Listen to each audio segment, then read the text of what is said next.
Is Gordon Ryan really the BJJ GOAT? Seriously, it's the question that sparks more gym arguments than whether pineapple belongs on pizza. You've got Gordon Ryan, the undisputed king of no-gi, who's finished a staggering 82% of every opponent he's ever faced. He's racked up 7 ADCC gold medals, and get this, he once double-golded the toughest grappling event on earth in the same weekend. Sounds like a slam dunk for GOAT status, right? The kind of resume that makes you just nod and say, yeah, he's the one. But hold on a second, because then you remember Roger Gracie. Roger, who in 2005 submitted every single person he fought at ADCC, a feat of terrifying efficiency. And then, just to rub it in, he went on to collect 10 gi world titles. 10. That's not just dominance, that's an era defined. So we've got 2 absolute monsters, 2 different eras, 2 distinct rule sets, each with a claim so strong it feels almost disrespectful to pick just one.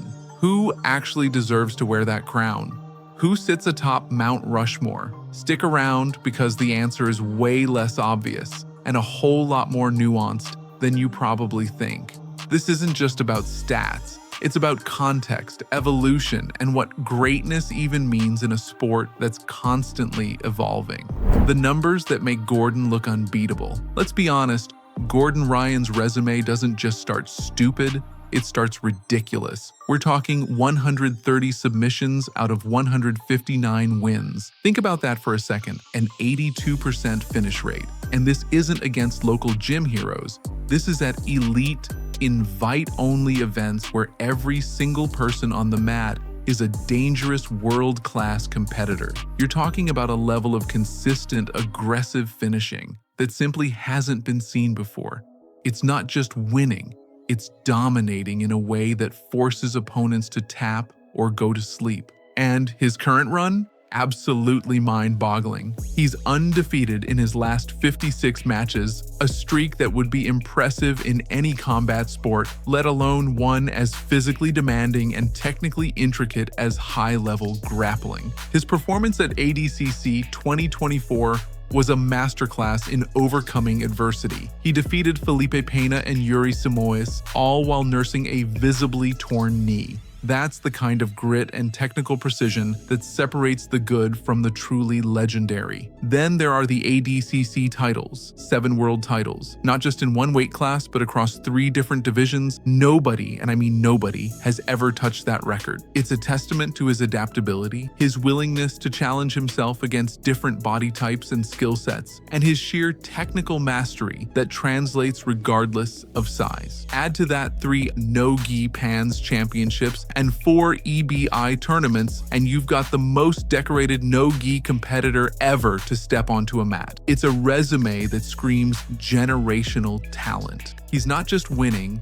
he's actively shaping the meta of no-gi grappling. If the sport were only no-gi submission grappling, if that was the only metric we cared about, then honestly, the debate would be over before it even began. Gordon Ryan would be the undisputed king, and we'd all just be arguing about who's second best. But BJJ, as we know, has more layers than an onion. Roger's silent guillotine. But then we pivot to Roger Gracie, and his numbers tell a different story, one that whispers instead of screams, yet still manages to cut deeper. We're talking 10 world titles at black belt. 10. Let that sink in. 8 of those were either in the absolute division or super heavyweight, meaning he wasn't just beating people his own size, he was submitting anyone and everyone, often with a terrifying ease that made it look effortless. That kind of consistent dominance in the gi, at the highest level over such a long period, is a record that nobody has even come close to matching. It's a monument to fundamental BJJ applied with devastating power and precision.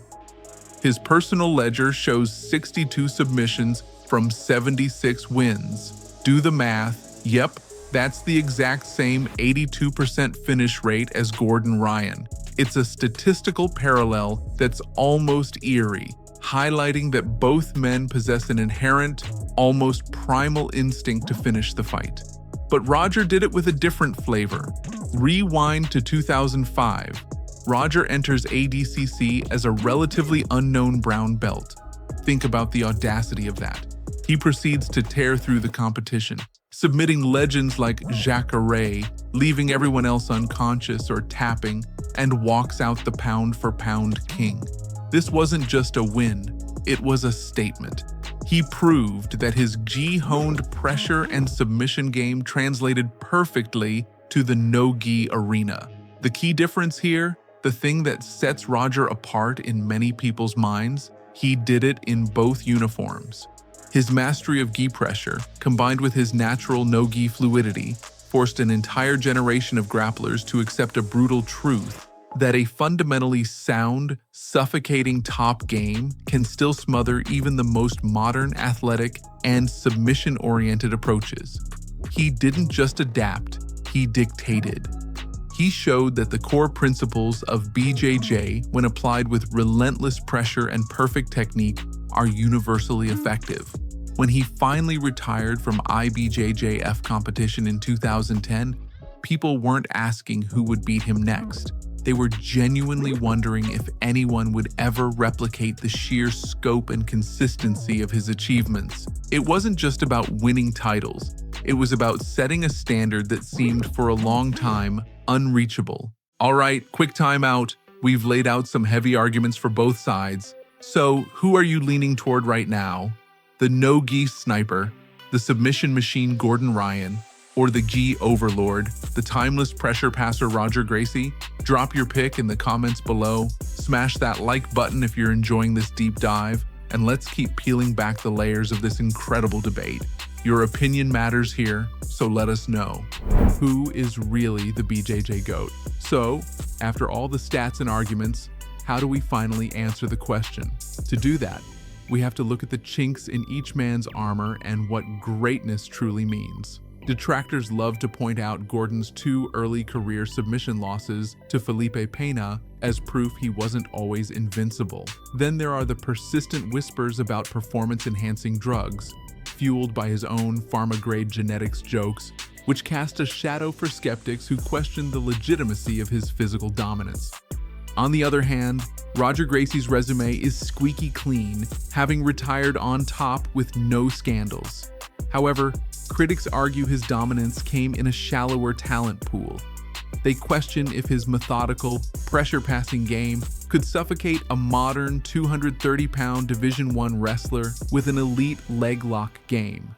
This hypothetical highlights the difficulty of comparing different eras. The debate also comes down to their influence. Gordon is a technical innovator and marketing genius who made leg locks a global language and monetized grappling like an influencer. Roger is the quiet professor, building a legacy through personal mentorship and a world-renowned London academy. Ultimately, this is a fantasy matchup of clashing philosophies. Gordon would sit to his guard, immediately hunting for a heel hook, while Roger would impose his will with heavy grips, looking to stack pass and find his inevitable choke from the mount. The community is split, and even pros disagree. The uncomfortable truth is that the answer depends on what you value. If GOAT means pure, unadulterated dominance and technical revolution in a specific domain, the answer is Gordon Ryan. He is, without a shadow of a doubt, the greatest no-gi competitor of all time. But if GOAT means versatility and complete mastery across all facets of the art, gi and no-gi, then Roger Gracie's record of conquering both worlds remains unmatched. One is the king of a specialized modern empire, the other is the emperor of the entire art form. There is no single answer, only a choice between which definition of greatness you subscribe to. All right, I've dumped all the stats, I've laid out the arguments, and now, as promised, I'm tossing the ball squarely into your court. Who tops your personal mountain of BJJ greatness? Is it the modern submission machine Gordon Ryan with his revolutionary no-gi game? Or is it the timeless pressure passer, Roger Gracie, the master of both gi and no-gi? Drop your vote in the comments right now. And hey, tag a friend who still thinks the bow and arrow choke is the pinnacle of grappling, and make sure you hit that subscribe button for more deep dives and breakdowns just like this one. Let's keep this conversation going. So where does that leave us? Here's the clearest way to put it. Gordon Ryan is, without a shadow of a doubt, the greatest no-gi competitor we have ever seen. His numbers, his innovations, his sheer dominance, they back that claim like a reinforced concrete wall. He has rewritten the playbook for submission grappling without the kimono, and his influence will be felt for generations. And Roger Gracie, he remains, in the eyes of many, the most complete BJJ practitioner in history. A true master of both cloth and shorts, his ability to dominate across disciplines and eras speaks to a fundamental understanding of jiu-jitsu that few, if any, have ever matched. He embodies the timeless principles of the art. Instead of trying to force a crown onto one head, perhaps the sport of Brazilian jiu-jitsu is big enough and rich enough to accommodate two kings, each ruling over different, albeit interconnected kingdoms, until they somehow share a mat in their primes, a beautiful, impossible dream, or until some future phenom manages to truly duplicate both of their incredible playbooks. The throne will likely sit co-owned. It will remain endlessly contested, perpetually debated, and perfectly suited for passionate arguments just like this one.